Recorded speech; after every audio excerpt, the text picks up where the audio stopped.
General Bakshi, आपसे शुरू कर रहा हूं। जनरल बख्शी, आपको यकीन होता है जब फाइनेंशियल टाइम्स ये कहता है कि पाकिस्तान में कोई बातचीत होने वाली है और पाकिस्तान बड़ा मीडिएटर बन के उभर रहा है?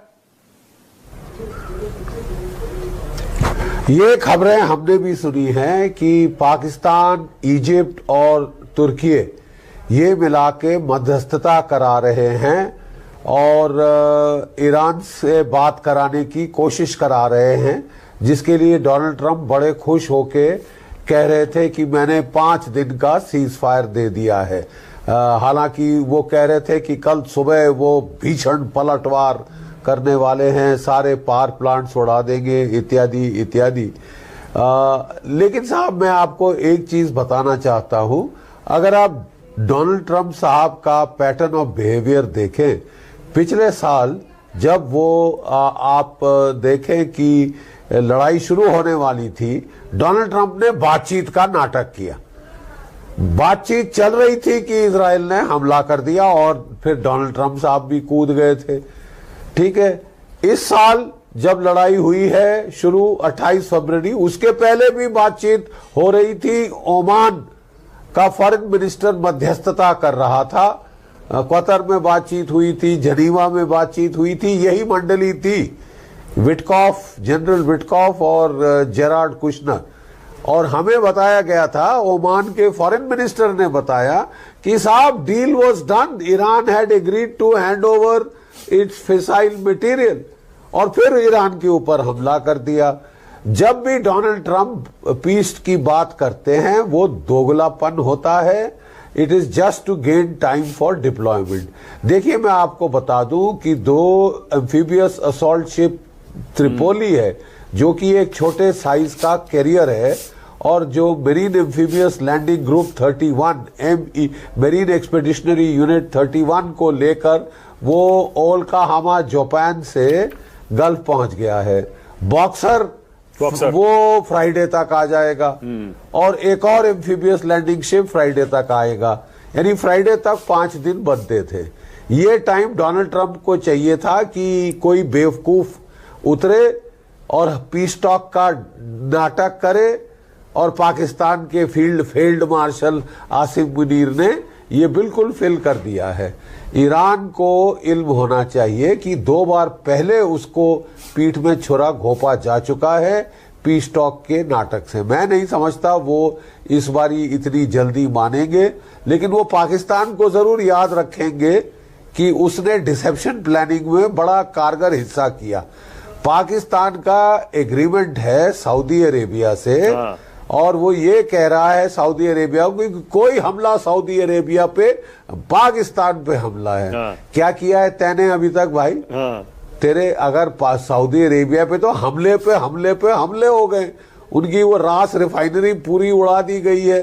जरा देखें तेरे में कितना दम है, जरा ईरान पे चढ़ाई करके बता दे साहब, ईरान पे चढ़ाई करके बता दे।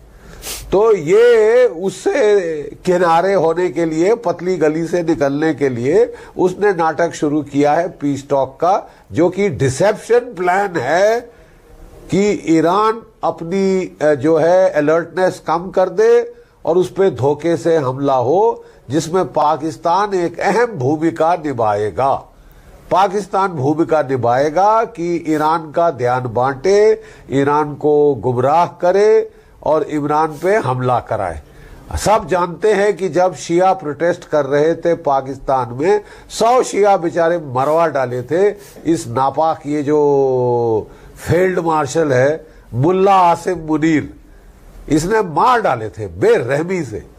ठीक है साहब, he is against street opinion in Pakistan. मैं बता रहा हूं, तू ये भी देख ले, पाकिस्तान का स्ट्रीट ओपिनियन ईरान के साथ, और आप शियाज तो खैर हैं ही ईरान के साथ, लेकिन इस तरह की धोखाधड़ी में हिस्सा लेके पाकिस्तान ईरान को स्टैब इन द बैक कर रहा है और कोशिश करने की, दर्शाने की कोशिश कर रहा है कि मैं बड़ा आपकी सहायता कर रहा हूं। सहायता कुछ नहीं, ये डिसेप्शन प्लानिंग का एक हिस्सा है। ओके, जनरल बख्शी, इसका मतलब आ जाएंगे जी, इसका तो मतलब डोनाल्ड ट्रंप साहब सोचते हैं वो हमला कर देंगे। हाँ, इसका मतलब आपको ऐसा लग रहा है कि ईरान बिल्कुल सही कह रहा है कि कोई बातचीत पर्दे के पीछे हुई ही नहीं है।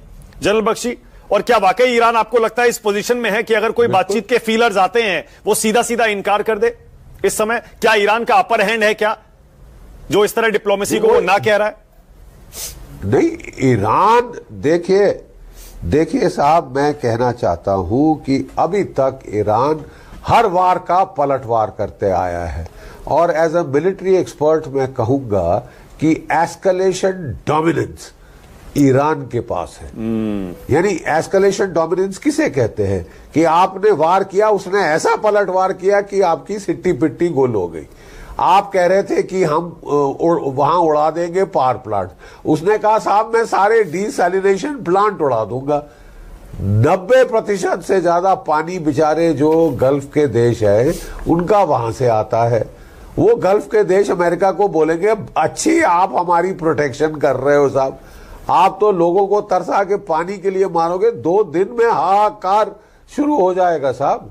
और अपने आप अमेरिका समझ गया, डोनाल्ड ट्रंप बड़ी घुड़कियां दे रहे थे कि 48 आवर्स और मैं आ रहा हूं। तो साहब देखिए, as military analyst we could see this coming. Iran इस लड़ाई की 20 साल से तैयारी में है, और अगर पाकिस्तान के क्या कहते हैं, अगर America boots on the ground डालता है, आप शर्त लगाइए मुझसे, उसी दिन तेल की कीमत $200 प्रति बैरल हो जाएगी।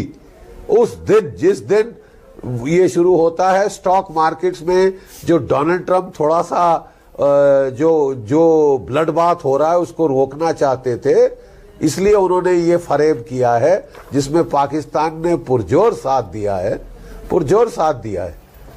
काफी सारे सुन्नी मुल्क पर एक सेकंड जनरल बख्शी, एक चीज और, बस एक चीज और जनरल बख्शी, आप कह रहे हैं आपको यकीन नहीं है डोनाल्ड ट्रंप पर, आपको यकीन नहीं है इस खबर पर फाइनेंशियल टाइम्स की कि कोई इस तरह की पर्दे के पीछे बातचीत हो रही होगी, पर पाकिस्तान का डॉन अखबार भी रिपोर्ट दे रहा है सर कि पाकिस्तान में इस्लामाबाद में जल्दी मीटिंग होने वाली है। जेडी वैंस आएंगे, जैरेड कुशनर आएंगे, स्टीव विटकॉफ आएंगे, ईरान से भी कुछ लोग आएंगे। हाँ, नहीं, देखिए साहब, वो कोशिश जरूर कर रहा है पाकिस्तान। मैंने बताया ना, पाकिस्तान, तुर्की, इजिप्ट, ये 3 देश कोशिश कर रहे हैं, ये 3 सुन्नी मुल्क कोशिश कर रहे हैं कि किसी तरह से सीज फायर करा दिया जाए। पाकिस्तान को सीज फायर अगर मिल जाए तो उसकी जान में जान आएगी, नहीं तो कहां से निकालेगा, कौन सा कोर निकालेगा वो ईरान पे हमला करने के लिए। लेने के देने पड़ जाएंगे। अफगानिस्तान से पहले पंगा हो चुका है, आए दिन लड़ाई हो रही है। ठीक है साहब, ईरान से लड़ाई करना चाहते हो, बचा रह गया भारतवर्ष।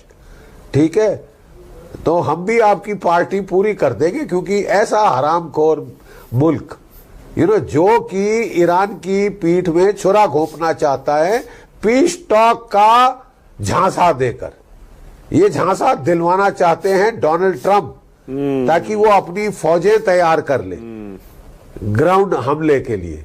ईरान कह रहे हैं आ जाओ साहब, हम आप ही का इंतजार में बैठे हैं, आप ही के इंतजार में बैठे हैं, we are waiting for you.